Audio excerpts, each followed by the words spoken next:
tudo bem? Vamos voltar à nossa sequência de aulas, tá? Essa se trata da lei da segregação independente, que nada mais é do que a segunda lei de Newton. Então, vamos lá. Bom, o que é, então? Trata-se da segunda lei de Newton, é ótimo, né? Eu adoro que eu já começo errando. Lei de Mendel. Trata da segunda lei de Mendel. Além de estudar isoladamente diversas características, porque lembra, na primeira lei a gente estudava só uma coisa, mesmo que seja o tipo sanguíneo, ou a cor do olho, a cor do cabelo, coisas muito específicas. E aí quando a gente precisava de mais características, a gente fazia tudo junto. E aí lembra da história da ervilha, que Mendel estudou e descobriu que existia um padrão de transmissão combinada de duas ou mais características, e ele percebeu que tinha algumas coisas que às vezes aconteciam e às vezes não. E aí, o que rege essa lei é: os fatores para duas ou mais características segregam-se no híbrido, distribuindo-se independentemente para os gametas, onde se combinam ao acaso. Isso quer dizer que cada característica está num cromossomo e ele vai de uma maneira independente. E aí, como isso aconteceu? Lembra da semente amarela lisa e ele tinha verde rugosa. E aí ele queria estudar o que acontecia quando cruzava a amarela lisa e a verde rugosa. Ele viu que na geração F1 apareceu uma ervilha amarela lisa. Ele falou, nossa, se ele descobriu que o amarelo e o verde, quando era igual, era assim, só para a cor, na segunda geração aparecia o verde. E ele fez a mesma coisa. E aí ele percebeu esse padrão. Aqui, ó, é o mesmo cruzamento, tá? Só que o que? Agora a gente tem mais linhas. Então, são 4 linhas e 4 colunas. A diferença, isso é por quê? Porque a gente está lidando com um duplo heterozigoto, tá bom? E aí, gente, a gente constrói da mesma maneira. Só que qual vai ser o rolê que a gente vai colocar aqui? Para poder fazer a seleção dos gametas. Vai ser sempre uma opção. E aí, gente, é por combinação mesmo, tá? Quais são as combinações possíveis? E vai fazendo. Vou fazer aqui pra cima pra ficar mais fácil. E o Vzinho é Rzão. Então, aqui eu tenho 4 opções de gameta, certo? 4 possibilidades, porque quando a gente fala da meiose, vem isso. E aí, se eu tivesse, por exemplo, um Vzão, Vzinho, Rzão, Rzão. E eu tenho uma semente amarela e lisa, só que diferente aqui do padrão. Vocês concordam que aqui eu só vou ter 2 gametas? O Vzão, Rzão e o Vzinho, Rzão. Que é totalmente desproporcional, né? Mas tudo bem. É isso, gente. Porque aqui, ó, só tem... Esses dois são homozigóticos, então não faz muita diferença. Aqui não, aqui são heterozigóticos, então eu abranjo a possibilidade de gametas, tá bom?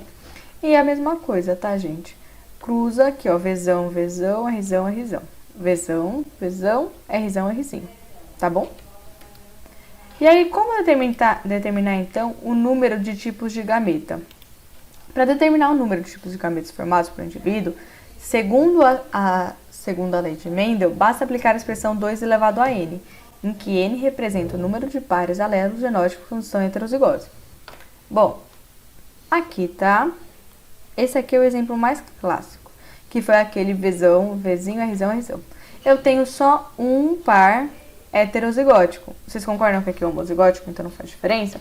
Então eu tenho 2 elevado a 1, que é aquilo que eu mostrei pra vocês, que são 2 gametas diferentes. Aí quando eu tenho um duplo heterozigótico, eu tenho o valor de n é 2. Então, é 2 elevado ao quadrado, que vai dar 4. E aí, gente, isso vai valer para quanto você quiser aqui, tá? Se aqui forem 10 características e só tiver um heterozigoto, vai ser 1 e abraça isso e internaliza, tá bom? E aqui a gente pode ver, ó, quando eu tenho um duplo heterozigoto, eu tenho 4 possibilidades. Bom, e aí, gente, aqui a gente consegue visualizar isso na meiose, tá bom? Aqui eu tenho o Azão, Azinho, Bzão, Bzinho. E aí, os caminhos que essa célula pode gerar na meiose, lembra que lá isso que a gente nem considerou o crossing over aqui, tá? Aí, aqui eu posso ter um grupo que é azão Bzão, um grupo que é azinho Bzinho, um azão Bzinho, um azinho Bzinho, tá? É isso, gente. É tipo, bem aleatório mesmo. E aí tem um outro negócio que vai confundir um pouco vocês, que é o linkage. É um outro tipo de segregação, só que, deixa eu contar a história primeiro, né? Morgan e colaboradores trabalharam com a mosca de fruta, a Drosophila melanoxter, e realizaram cruzamentos em que estudaram 2 ou mais pares de gene, verificando que realmente não era sempre que a segunda geração saía naquela proporção, tá bom? Concluíram então que esses genes não estavam em cromossomos diferentes, mas sim se encontravam no mesmo cromossomo, em linkage. Ou seja, vocês concordam comigo se eles estão no mesmo cromossomo, o azão e o bezão e o azinho e o bezinho? Eu não consigo, na hora que faz acontece a meiose, dificilmente esses aqui vão separar, a não ser que um deles esteja na ponta do cromossomo e aconteça o crossing over. Mas aí, gente, a gente já viu que isso não é sempre que acontece, enfim. Então, isso aqui dá uma nova proporção pra gente, tá? Que aí é o próximo slide. Aqui, quando a gente fala de linkage, a gente fala do arranjo cis e do arranjo trans, tá? É só a gente fazer um paralelo com a questão LGBT. O cis, acho que eu não vou falar disso, mas enfim. O cis é quando você percebe que aqui no cromossomo o azão, o locus do azão tá junto com o bezão e o azinho tá junto com o bezinho. Então, quando ele é um paralelo a questão de cisgênero e transgênero, nesse caso o cis é quando o azão tá com o bezão e o azinho tá com o bezinho, tá? E o trans é quando o azão tá com o bezinho e o azinho tá com o bezão, tá? É quando acontece essa inversão. Se o azão tá com o bezão e o azinho tá com o bezinho, é cis. E o azinho com o bezinho, acontece essa troca, é o trans. Gente, isso cai em vestibular, tá? É uma questão clássica de conceito, então precisa lembrar. E como você vai diferenciar o crossing over do linkage? Quando comparamos o comportamento para duas características para a segunda lei de Mendel, a gente percebe que é uma diferença na proporção de casos, tá? Quando faz um cruzamento azinho, azão, azinho, bezão, bezinho, um azinho, azinho, bezinho, bezinho. Verifica que todos os casos resultam em 4 fenótipos diferentes.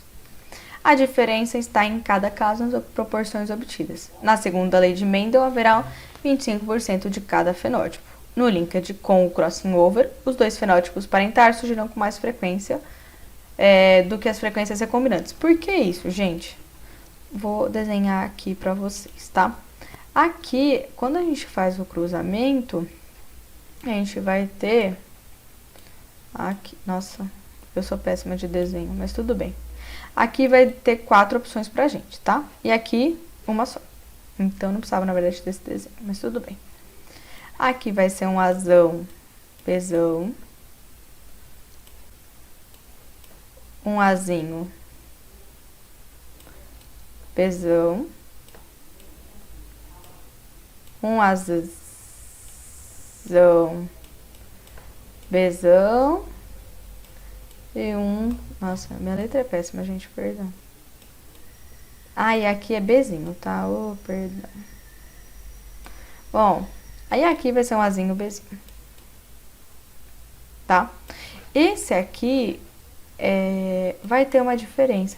Porque aqui eu vou ter 25% de cada opção, gente. Só fazer aqui a conta. Que eu não vou continuar torturando vocês. Mas... no linkage, isso é diferente. No linkage, eu tenho uma chance de ser do fenótipo parental acontecer de 80%, tá? Pra cá, 40% para cada fenótipo. E os recombinantes, 10%, 20%, 10% para cada recombinante. Por quê? Porque é dependente da ocorrência do crossing over, tá? É muito mais comum o exercício de segunda lei, mas cai o linkage. E geralmente eles dão um caso, aí você tem que falar, é segunda lei ou é linkage? É isso. Vamos lá para o exercício. Considere que, em tomates, a cor do hipóctilo e a borda da folha são características definidas por genes distribuídos independentemente. O hipóctilo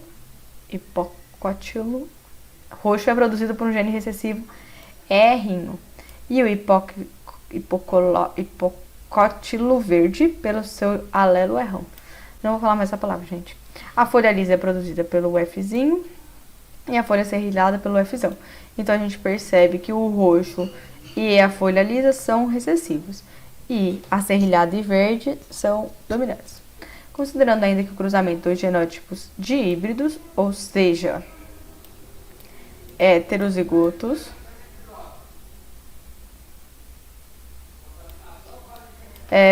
em questão produzem 128 indivíduos. Assinale a alternativa que indica corretamente o número de tomateiros que a progenie apresenta genótipo idêntico ao dos pais. E, gente, quando vocês estão lendo questões, não precisam se atrapalhar com as palavras, porque eu também me atrapalho. Então, vamos lá. Aqui está o cruzamento para vocês, porque eles são híbridos, eles são heterozigóticos, de heterozigóticos, enfim. E aí a gente vai ter o cruzamento, tá?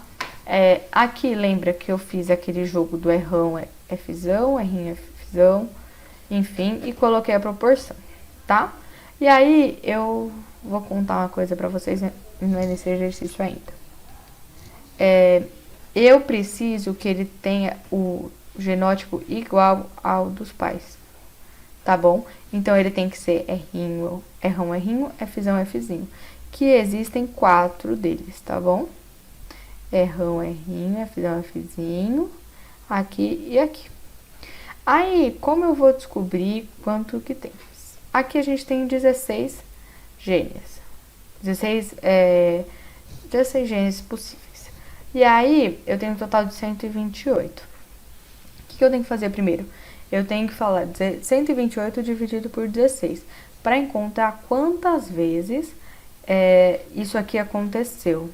Não é exatamente isso, mas para vocês fazerem a conta tipo, vão ter vários exercícios que vão falar. A característica produzem, sei lá, 300 indivíduos. Aí você faz 300 dividido por 16, que são 16 possibilidades. Aí você encontrou 8. Então, eu tenho 4 opções, tá? Do Rão, Rrinho, Fzão, Fzinho. 4 opções e eu vou multiplicar vezes 8, para eu alcançar na proporção de 128. Se fosse para 16, eu teria 4. Como é mais, eu tenho 32, que é a resposta B. Se você ficar confuso, depois vocês me mandam mensagem para eu tirar dúvidas, tá bom? Bom, vamos lá. Um criador de cães labradores cruzou machos pretos com fêmeas da mesma cor e obteve os filhotes pretos, chocolates, que é o marrom, e o dourado, que é o amarelo. Trata-se de um caso de epistasia recessiva, que é quando o alelo ezinho está em homozigose. Quando o alelo ezinho acontece, ele impede a deposição de pigmento no pelo, condicionando a pelagem dourada. Então, se tem um ezinho, já era. Ele não vai ter pigmento. O alelo exão permite a pigmentação. A coloração preta é condicionada pelo alelo dominante Bzão e a chocolate pelo seu alelo recessivo Bzinho. A proporção fenotípica esperada para cães pretos e chocolate dourado, respectivamente. Aqui, gente, ó. Como eu tenho uma fêmea que é ezinho, ezinho, Bzão, Bzinho, o que acontece? Ai, perdão, gente. O ezinho, ezinho, Bzão, Bzinho, ele só tem 2 possibilidades, que é ezinho, Bzão e ezinho, Bzinho. Ai, eu errei a ordem. Então, gente, quando acontece o exão traço, Bzão traço, que na verdade é exão, exão, e Bzão, whatever, que é ele tá certo. Nossa, gente, eu errei aqui. Enfim, ignora que eu digitei errado, que eu tava meio atrapalhada. Quando eu tenho um exão traço, Bzão traço, tá? Que é praticamente, são 3. 1, 2, 3. Eu tenho um labrador preto, tá bom? Gente, perdão mesmo. Pra eu ter um chocolate, eu só tenho um caso aqui, que aqui ele acontece, tá? E é Bzão, ezinho. Exão, ezinho, Bzinho, Bzinho. Por quê? Porque eu tenho um gene dominante que só vai ocorrer epistasia, ou seja, ausência de pigmentação, se o ezinho aparece em homozigose recessiva, que é o ezinho. Aí ele acontece a epistasia. Só que, gente, a epistasia não é uma regra assim. Não é uma regra, sempre que tiver homozigose recessiva vai ser epistasia? Não, porque tem epistasia que é dominante. Então, por exemplo, se tivesse um exão traço, poderia ocorrer epistasia, tá bom? Aí aqui eu tenho 1 e o resto que sobrou são 4, que é 3 mais 1. Eu errei aqui quando eu digitei, perdão, que é o total de 4, vai ser a letra A. O nos cães labradores, novamente, diante do exercício segundo a lei, é um exercício clássico, é o do labrador. A cor da pelagem preta, chocolate ou dourada depende da interação entre dois genes, um localizado no cromossomo 11, alelo Bzão e Vzinho, e o outro no cromossomo 5, alelo Ezão e Ezinho. O alelo dominante Bzão é responsável pela síntese do pigmento preto, e o alelo recessivo Bzinho pela produção do pigmento de chocolate. O alelo dominante E determina a deposição do pigmento, e o alelo E impede a deposição do pigmento no pelo.